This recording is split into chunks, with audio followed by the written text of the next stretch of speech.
تو نہی عن المنکر کی بہت اہمیت ہے، جس کو کہ بعض ہمارے نیک دل لوگوں نے خارج ہی کر دیا اپنی گفتگو سے۔ انہوں نے کہا بس بھلائی کی تلقین کرتے رہو، برائی پر تلقین کرو گے، بھلائی کی دعوت دیتے رہو، تلقین کرتے رہو، برائی کی اگر تم نے نفی کی، تنقید کی، تو جو لوگ اس میں ملوث ہیں وہ تمہارے پاس سے چلے جائیں گے۔ لنفضوا من حولک، وہ تمہیں چھوڑ کر چلے جائیں گے اور تمہاری بات بھی نہیں سنیں گے۔ معاشرے کی صحت کا سارا دار و مدار جو ہے وہ در حقیقت نہی عن المنکر پر ہے، اور تلخ کام بھی نہی عن المنکر ہے۔ آپ بھلائی کی تلقین کرتے رہے، لوگ سنیں گے۔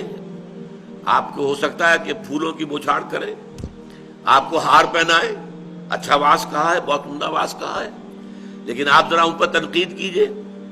حضور سے جیسے کہلوایا گیا وَأُمِرْتُ لِأَعْدِلَ بَيْنَكُمْ، دیکھو میں کوئی واعظ کی حیثیت سے نہیں آیا ہوں، میں آیا ہوں مجھے حکم ہوا تمہارے مابین عدل قائم کروں، ظالموں کا ہاتھ روک لوں اور مظلوموں کو ان کا حق دلواؤں۔ اب یہ بات ظاہر بات ہے ظالموں کو اچھی نہیں لگے گی، تو اس کے خلاف ریزنمنٹ ہوگی، اس کے خلاف جو ہے مخالفت ہوگی۔ اس اعتبار سے نہی عن المنکر پہ دو حدیثیں آپ کو سنا رہا ہوں، اس کے 3 مراتب احادیث میں بیان کیے گئے، دونوں مسلم شریف کی روایات ہیں۔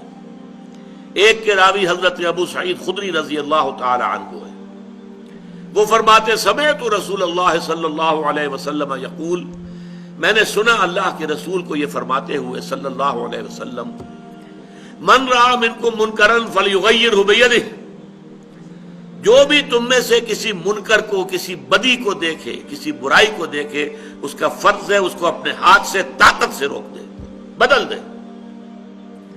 فَإِن لَمْ يَسْتَطِعْ، اگر اس کی طاقت نہ ہو، وہ شریر لوگ بہت طاقتور ہیں، آپ کے پاس طاقت نہیں ہے، آپ مقابلہ کرنے کی پوزیشن میں نہیں ہیں، آپ انہیں چیلنج نہیں کر سکتے، لہذا طاقت استعمال نہ کیجئے، لیکن فَإِن لَمْ يَسْتَطِعْ فَبِلِسَانِهِ، زبان سے تو استعمال کریں، بھائیو خدا کے لیے باز آ جاؤ۔ آپ اپیل کے انداز میں بھی کہہ سکتے ہیں دیکھیے یہ کام اچھا نہیں ہے، یہ برا کام ہے، خدا کے لیے چھوڑ دو، اللہ کے غضب کو دعوت نہ دو، زبان سے تو کہو۔ فَإِن لَمْ يَسْتَطِعْ، اور اگر حالات ایسے نامساعد ہو جائیں کہ زبان کھولنی بھی جو ہے ناممکن ہو جائے، فَبِقَلْبِهِ، تو دل میں شدید نفرت، یہ اگر جو ہے اس کو کہا گیا ذالک اضعف الایمان، یہ ایمان کا کمزور ترین درجہ ہے۔ اگر دل میں نفرت بھی پیدا نہیں ہوتی تو معلوم ہوا ایمان ہے ہی نہیں۔ اقبال کا بڑا پیارا شعر ہے، وائے ناکامی متاع کارواں جاتا رہا، کارواں کے دل سے احساس زیاں جاتا رہا۔ آپ بدی کو دیکھیں اور آپ بے چین بھی نہ ہو کہ یہ کیا ہو رہا ہے، میں روک نہیں سکتا، اپنی جو ہے اس وقت مجبوری اور عاجزی کا احساس ہو، اور ایک احساس محرومی کا ہو کہ یہ میں نہیں کر پا رہا، لیکن یہ ہو کیا رہا ہے، دل میں صدمہ تو ہو، راتوں کی نیندیں تو حرام ہو، یہ تو ہو کم سے کم۔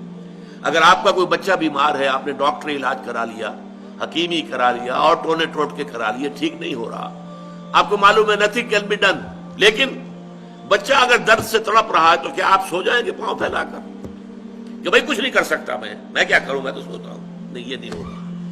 بچہ اگر تڑپ رہا ہے تو آپ بھی جاگیں گے، کم سے کم یہ تو ہوگا۔ تو اگر اللہ کے دین کی یہ کیفیت ہو تو صدمے کی، رنج کی ایک کیفیت تو آپ پر طاری ہونی چاہیے۔ یہ حدیث اس سے بھی زیادہ ایک مسلمان معاشرے کے اعتبار سے، اور خاص طور پر سیاسی اعتبار سے، اور ایک انقلابی فکر کے اعتبار سے، یہی مضمون ایک طویل تر حدیث میں آیا ہے۔ اس حدیث کے راوی، یہ بھی مسلم شریف کی روایت ہے، اس کے راوی ہیں حضرت عبداللہ ابن مسعود رضی اللہ تعالی عنہ۔ حضور فرماتے ہیں ما من نبی بعثہ اللہ فی امتہ قبلی الا کان لہ حواریون واصحاب، مجھ سے پہلے اللہ نے جس نبی کو بھی اس کی امت میں مبعوث کیا، اس میں سے لازماً اس کے کچھ نہ کچھ صحابہ، کچھ نہ کچھ حواری ضرور ہوئے۔ حواری حضرت عیسیٰ کے ساتھی وہ کہتے ہیں، صحابہ حضور کے ساتھی ہیں۔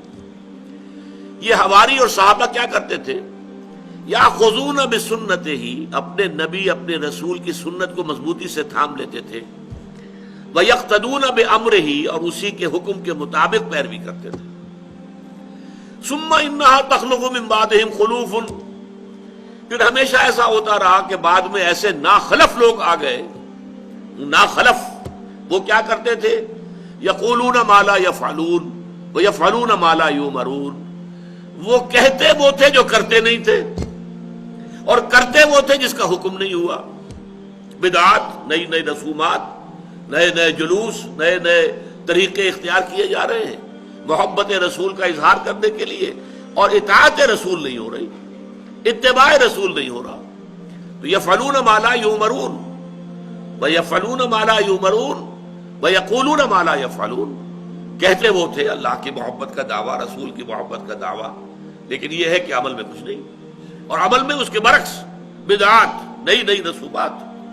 اب فرمایا حضور نے فمن جاہدہم بیدہ فہو مومن، تو جو کوئی بھی ان سے جہاد کرے گا اپنے ہاتھ کے ساتھ، طاقت کے ساتھ، وہ مومن ہوگا۔ اللہم ربنا اجعلنا منہم، اللہ تعالی ہم سب کو بھی ان میں شامل کرے۔ ومن جاہدہم بلسانہ فہو مومن، اور جو کوئی جہاد کرے گا ان کے خلاف اپنی زبان سے، وہ بھی مومن ہوگا۔ ومن جاہدہم بقلبہ فہو مومن، کم ترین درجے میں جو دل سے جہاد کرے گا، دل سے نفرت رکھے گا، وہ بھی مومن ہوگا۔ وَلَيْسَ وَرَاءَ ذَلِكَ مِنَ الْإِيمَانِ حَبَّةُ خردل، اس کے بعد تو ایمان رائی کے دانے کے برابر بھی نہیں ہے۔ یہی خردل کا لفظ جو ہے یہ سورہ لقمان کے دوسرے رکوع میں آیا تھا، یا بنی انہا ان تک مثقال حبۃ من خردل، رائی کا دانہ۔ اور یہاں حضور نے فرمایا وَلَيْسَ وَرَاءَ ذَلِكَ مِنَ الْإِيمَانِ حَبَّةُ خردل، اس کے بعد تو ایمان رائی کے دانے کے برابر بھی نہیں۔ میں نے کیوں کہا یہ سیاسی اعتبار سے، معاشرتی اعتبار سے، انقلابی سوچ کے اعتبار سے یہ بہت اہم حدیث ہے۔ ہم جس معاشرے میں ہیں صورت یہی ہے، اکثر و بیشتر مسلمان ممالک میں حکمران کون ہیں؟ جن کا دین سے کوئی سروکار نہیں، جن کی سوچ مغربی، تہذیب مغربی، رہن سہن مغربی، ان کے ساری ویلیوز مغربی۔ وہ تو در حقیقت یوں سمجھیے کہ مغرب ہم پر حکمران ہے بائی پراکسی۔ وہ یہاں سے جانے سے پہلے اپنی خاص تعلیم و تربیت، اپنے نظام تعلیم کے ذریعے سے جن لوگوں کو اپنے رنگ میں رنگ گیا تھا، ان کے ہاتھ میں اختیار آیا اور ان کی حکومت ہے۔ اب ان کے خلاف یہ کام کرنا ہوگا، جہاد بالید، جہاد باللسان، جہاد بالقلب۔ سب سے پہلے جہاد بالقلب اگر ہے تو گویا کہ ایمان ہے، اللہ کا شکر ہے۔ بدی سے نفرت ہے، اور بدی کو دیکھ کر طبیعت کے اندر جو ہے بے چینی پیدا ہوتی ہے، کوفت ہوتی ہے، تو اللہ کا شکر ادا کیجئے کہ ایمان ہے۔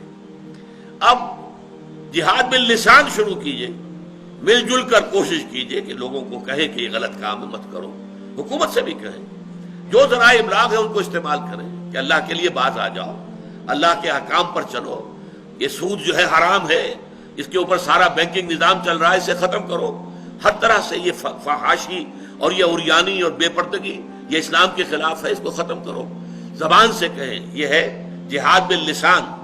اور اس کے بعد اگر طاقت جو ہے فراہم ہو جائے اور اتنی جمعیت فراہم ہو جائے کہ پھر میدان میں آ کر چیلنج کیا جائے انہیں، اب ہم یہ کام نہیں ہونے دیں گے، پرامن طریقے سے مظاہرہ کیا جائے، گھیراؤ کیا جائے، پیکیٹنگ کی جائے کہ اب یہ کام ہم نہیں ہونے دیں گے، چلاؤ ہم پر گولیاں، مارو ہمارے سروں پر لاٹھیاں، ہم جھیلیں گے، برداشت کریں گے، لیکن یہ کہ اب یہ کام جیتے جی نہیں ہونے دیں گے۔ یہ ہے در حقیقت نہی عن المنکر کی اہمیت۔